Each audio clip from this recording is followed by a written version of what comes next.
কিন্তু তারা আওয়ামী লীগকে পছন্দ করে। ফাঁসি দেন না ভাই, আমার কোনো সমস্যা নাই।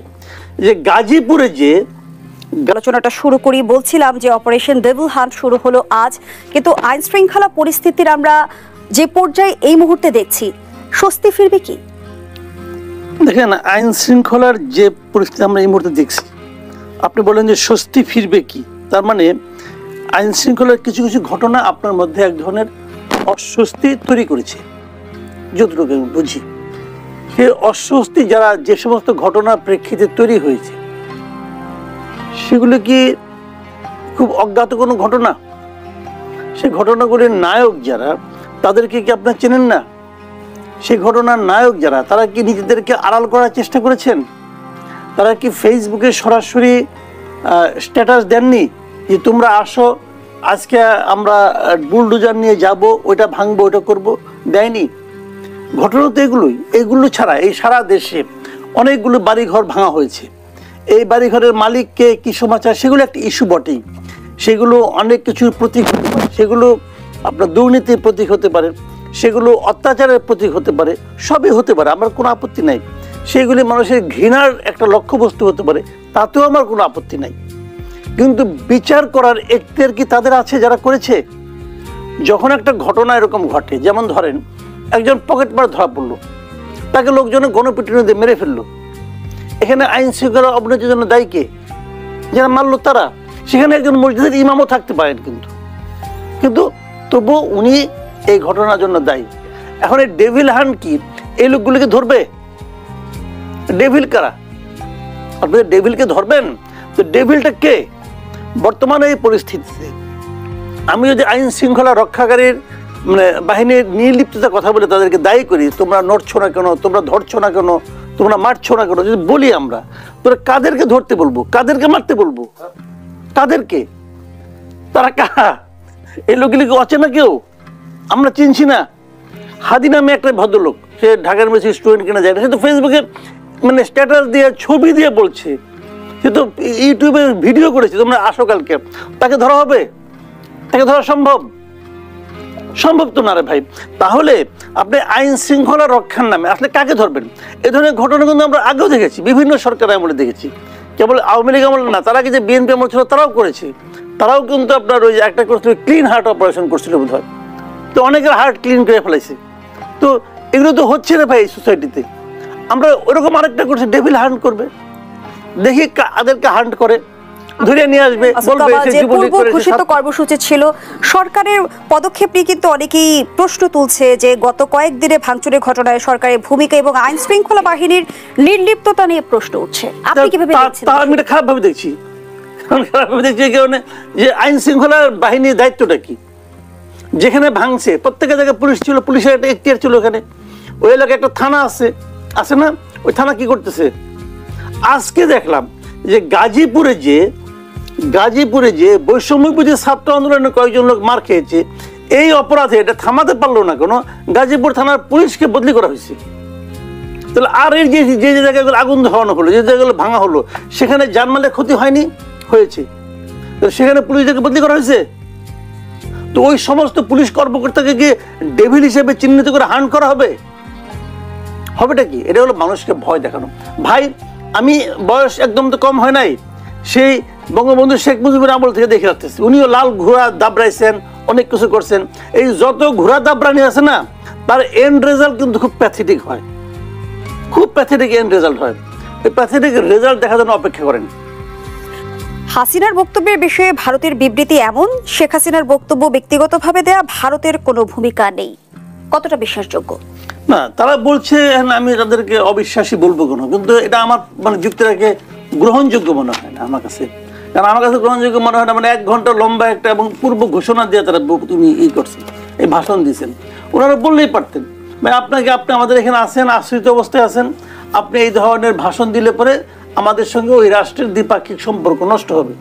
ওনারা বলতে পারতেন, বলেন নাই তো। এখন উনি যদি বলেন যে ওনাকে করতে দিলাম, ওনার ব্যক্তিগত, ওনার ইচ্ছা, এইগুলি ভাই বলছে, কিন্তু ওনার বক্তব্য আমার কাছে গ্রহণযোগ্য না, ওনাদের বক্তব্য আমার কাছে গ্রহণযোগ্য না, এবং আমি এতে খুশি হই নাই। ওনার এই বক্তব্য দেওয়ার মাধ্যমে ওনারা প্রমাণ করেছেন যে দীর্ঘদিন ধরে বাংলাদেশের মানুষের চেয়ে ওনাদের কাছে হাসিনাই বেশি গুরুত্বপূর্ণ ছিল। আমার মনে হচ্ছে এখন ওনারা ওই আগের ফর্মুলাতে আছেন। এটা আমাদের জন্য, এই দেশের মানুষ হিসেবে আমার জন্য পেইনফুল। কারণ আমি মনে করি এই যে যত গন্ডগোল হয়েছে, আমি এতক্ষণ ধরে বললাম যে গন্ডগোল যারা করছে, যারা পাকাইছে, যারা এর প্ল্যান করছে অথবা যারা এর উস্কানি দিছে, সব কিছু বললাম। বিদেশ থেকে কে কি করছে, হাতুড়ি বাটাল নিয়ে কারে কারে যাইতে বলছে, যারা নিজেদেরকে বিকল্প জাতির পিতা হিসেবে ভাবতেও শুরু করছে নাকি শুনলাম কেউ কেউ। তো এটা ওদেরকে অনেক সমালোচনা করলাম, কিন্তু তারপরেও আমি বলবো যদি হাসিনা ওই বক্তব্য যদি না দিত অথবা বক্তব্য দেওয়ার ঘোষণা আগে ঘোষণা না করতো, তাহলে হয়তো এর অনেক কিছু হতো না। কাজে ওনার যে দায়টা, আমার দেশে যে ক্ষতিটা হয়ে গেল শেখ হাসিনার বক্তব্য দেওয়ার কারণে, সেই ক্ষতিটার জন্য ওনারা যদি বলেন যে না ব্যক্তিগত প্রতিদিন এটাকে বক্তৃতা দেবেন আর আমাদের এখানে মানে হবে, সমস্যা হবে, আমাদের এখানে একটা অশান্তি হবে, একটা নৈরাজ্য হবে, এটা কি ওনারা সাপোর্ট করবেন? তো ব্যক্তিগত হলে তো ওরা আবার দিতে পারবেন। যদি এটা যদি ওনার ব্যক্তিগত কাজ হয়, তার মানে কি ওনারা আবার দেওয়ার একটা সুযোগ আছে বক্তৃতা। তো এই ভদ্রমহিলা তো আমাদের দেশকে ভালোবাসেন না, এই ভদ্রমহিলা তো দেশকে মানে অপছন্দ করেন। অপছন্দ না করলে দেশের এত বড় ক্ষতি করতে পারতেন? উনি দেশকে লুটপাট করেন নাই, ওনার লোকজনকে দেয়া করার নাই, করেছেন তো। এই যে সালাম এত টাকা এখান থেকে নিয়ে গেছে, সামিট গ্রুপের আজিজ খান এত টাকা নিয়ে গেছে, তো এগুলি উনি জানতেন না? সব জানতেন। সালমান ওমর এত টাকা পাচার করছে, উনি জানতেন না? উনি সব জানতেন। তো জেনে উনি করতে দিয়েছেন, এটাই তো দেশের বড় একটা ক্ষতি উনি করছেন। আর মানুষের ভোটাধিকার নিয়ে নিছেন, আমরা ভোট দিতে পারিনি বছরের পর বছর। এই এত বড় অন্যায় যদি করেছেন, তার একটা সাজার ব্যবস্থা হওয়া উচিত আমি মনে করি। সেই সাজার আয়োজন আমরা করেছি, ওনারা বলতেছে যে উনি ব্যক্তিগতভাবে আমাদের দেশের মানুষকে উস্কাবেন, এটা ঠিক না। আমি ভারতের এই বক্তব্যটাকে আমার কাছে মনে হচ্ছে নিষ্ঠুর বক্তব্য। আওয়ামী লীগকে নিষিদ্ধ করার ব্যাপারে বর্তমান সরকার শিগগিরই পদক্ষেপ নেবে এমনটি জানিয়েছেন উপদেষ্টা আসিফ মাহমুদ। তিনি আরো বলেন যে এ বিষয়ে রাজনীতিতে ঐকমত্য তৈরি হচ্ছে। 6 মাস কেন লাগলো ঐকমত্য তৈরি হতে? উনি বলেছেন ঐকমত্য তৈরি হচ্ছে, কিন্তু আমি এখনো দেখি নাই তৈরি কতটুকু হয়েছে। এবং আমি বলি, ওনারা বলেছেন ওনাদের একটা পলিটিক্স আছে, ওনারা নিজেও পলিটিক্স করবেন।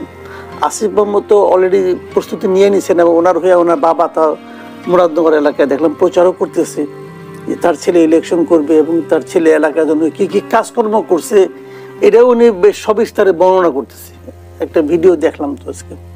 কাজেই ওনার জন্য হয়তো আওয়ামী লীগ না থাকলে ইলেকশনের সুবিধা হবে উনি বলতেছেন, ওনাদের ক্ষমতা আছে বলতে পারতেছেন।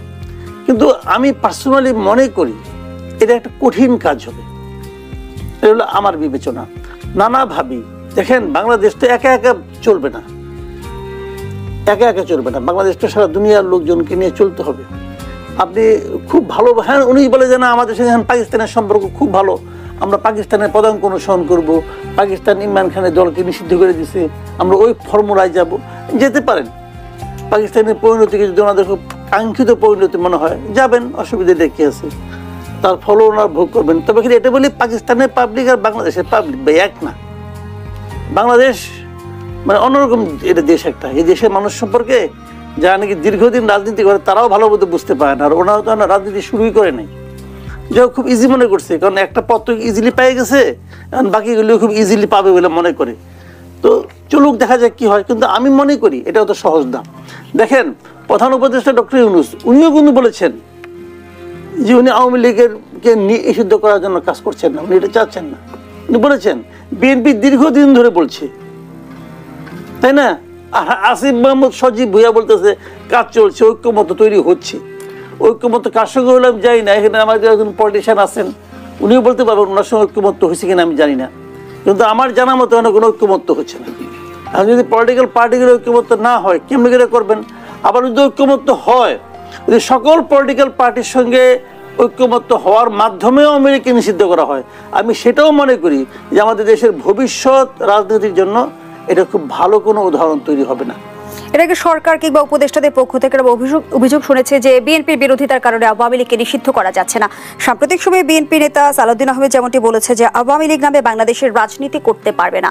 কিন্তু আওয়ামী লীগকে নিষিদ্ধ করলেও কি আওয়ামী লীগের অনুপ্রবেশ অন্য দল আমরা ঠেকাতে পারবো, কিংবা আওয়ামী লীগকে আমরা নিয়ন্ত্রণ করতে পারবো? অনুপ্রবেশ ঠেকানো আপনি এত টেনশন করতেছেন কেন? অনুপ্রবেশের প্রশ্ন না। আওয়ামী লীগের শুনেন, আওয়ামী লীগ সবচেয়ে খারাপ করছে কবে জানেন? এই ইলেকশনে সবচেয়ে খারাপ করছে কবে? যদি আমি সঠিক নির্বাচন ধরি, এই হলো 2001 সালে। 2001 সালে আওয়ামী লীগ মাত্র 300 আসনের মধ্যে 62 সম্ভবত তারা আসন পেয়েছিল।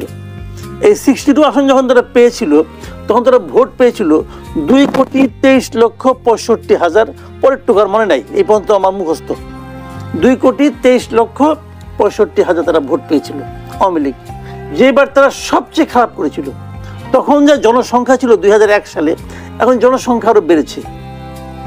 ধরলাম বেড়ে এটা বাড়তো কিছু, ধরলাম সব বাদ দেন, আওয়ামী লীগের দুঃশাসনের কারণে, আওয়ামী লীগের 15 বছরের খারাপ করার কারণে ধরলাম এর 50% লোক কমে গেছে, 50% পালাই দিলাম ভাই। তারপরেও 1 কোটির উপরে লোক থাকে। তো 1 কোটি লোক আওয়ামী লীগকে পছন্দ করে, ভালোবাসে। এই 1 কোটি লোকের মধ্যে হয়তো 99 লাখ লোক হয়তো শেখ হাসিনাকে অপছন্দ করে, কিন্তু তারা আওয়ামী লীগকে পছন্দ করে। তো শেখ হাসিনাকে আপনি নিষিদ্ধ করতে পারেন, শেখ হাসিনাকে আপনি 20 বার ফাঁসি দেন না ভাই, আমার কোনো সমস্যা নাই। শেখ হাসিনা অপরাধ করলে সেটা শাস্তি হবে। আওয়ামী লীগের প্রত্যেকটা মন্ত্রীর অপরাধ আছে, সবাইকে ধরে একটা শাস্তি দেন, আমার কোনো আপত্তি নাই। জেলা কমিটির প্রত্যেকের লোকে শাস্তির মুখে আনেন, উপজেলা কমিটির মধ্যে নিয়ে আসেন, তাও আমার কোনো আপত্তি নাই। কিন্তু তারপরেও 1 কোটির চেয়ে বেশি লোক এদেশে আওয়ামী লীগকে পছন্দ করে, ভালোবাসে, তারা নৌকা মার্কায় ভোট দিতে চায়। ওই 1 কোটি লোক, 1 কোটি সংখ্যাটাকে ইগনোর করেন না। যারা ইগনোর করবে তারা হয় 1 কোটি কি জিনিস এটা বুঝে না, অথবা তারা রাজনীতি বুঝে না। 1 কোটি লোক এনে কি বঙ্গোপসাগরে ফালাই দিবেন? এত সহজ না। জামাত আওয়ামী লীগের তুলনায় একটা ক্ষুদ্র দল। আওয়ামী লীগ 15 বছর সমস্ত কিছু নিয়ে ছিল, তার প্রশাসন, আর্মি, পুলিশ সব তার কাছে ছিল। জামাতকে নিষিদ্ধ করতে 15 বছর লাগছে, তাও শেষ করতে পারে নাই। যখন শেষ দিন করছে 2 দিন এনজয় করতে পারে নাই। জামাত নিষিদ্ধ হয়েছে, বিএনপিকে কোনায় ঠেলতে ঠেলতে কোনায় নিয়ে গেছে। বিএনপি নিষিদ্ধ হয়েছে, বাদ দেন। 2009 সালে এসে তারা প্রথম নিষিদ্ধ করলো হিজবুত তাহরিরকে। হিজবুত তাহরির নিষিদ্ধ হয়েছে? নাই হিজবুত তাহরির। ওই যেদিন ওই 32 নম্বর বাড়ি ভাঙলো, ওর মাথার উপরে 1 লোক দেখলাম হিজবুত তাহরিরের ফ্ল্যাগ দিয়ে আড়ে আসছিল। হিজবুত তাহরির নিষিদ্ধ হয়েছে? নিষিদ্ধ করা যায় না। আজ 6টি সংস্কার কমিশনের পূর্ণাঙ্গ প্রতিবেদন প্রকাশ হলো। অন্যদিকে আবার নাহিদ ইসলাম বলেছে, একসময় যে ঐক্য ছিল তা ক্ষীণ হয়ে গেছে। এই সংহতির অভাব সরকারের সংস্কার প্রচেষ্টার জন্য চ্যালেঞ্জ হয়ে দাঁড়িয়েছে।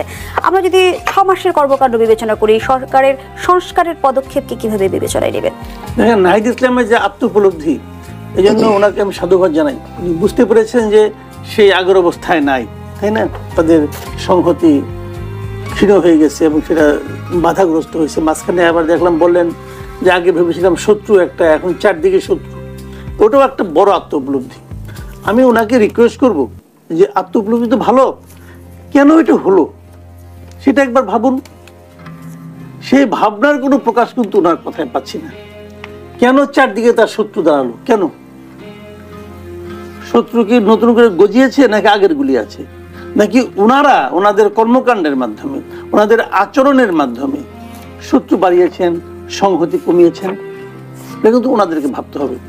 আর একটা কথা আমি বলে দেই আপনাদেরকে, সেই জিনিসটা হলো কি, কিছু বললেই বলে আগে সংস্কার পরে নির্বাচন। আমার কাছে খুব ভালো লাগে শুনতে, এমনিও ভালো। আচ্ছা, সংস্কার কাকে বলে? আপনার বাসায় আমি গেলাম, আপনি বললেন চা না খেয়ে কিন্তু যাবেন না, বলে আপনাকে চা না খেয়ে কখনো যায় কেউ? বলে আপনার 1 কাপটা আমাকে ধরাই দিলেন, আমি দেখলাম এর মধ্যে লবণগুলা পানি। এটা কি চা? কিন্তু চা না রে ভাই, লবণগুলা পানি আপনি আমাকে দিয়েছেন। ওনারা